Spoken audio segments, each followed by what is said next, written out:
মানুষ জনজোয়ার, মানে পুরো কলকাতা চলে এসছে সরস্বতী পুজো দেখতে। ডালা পড়তে হয় তো প্রায় 1 কিলোমিটার লাইন দেওয়ার কথা ছিল, কিন্তু এখান দিয়ে আমরা টপকে এসেছি, লাইনটা শর্ট হয়ে গেছে। তো সত্যি আমরা তো ভিডিও কভার করি সরস্বতী পুজো এত বছর ধরে, কোনোদিন এরকম ভিড় আমার চোখে পড়েনি। নজর করা সত্যি। এবার আমাদের দুর্গা পুজোর সাথে সাথে সরস্বতী পুজো হয়তো টেক্কা দেবে আগামী বছরে।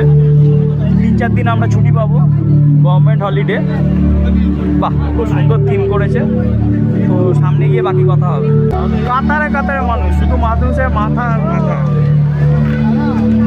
সামনে আর কিছু দেখা যাচ্ছে না, শুধু মানুষের মাথাই দেখা যাচ্ছে। জায়গাটা ওপেন স্পেস করেছে বলে তাও হাঁটতে অসুবিধা হচ্ছে না।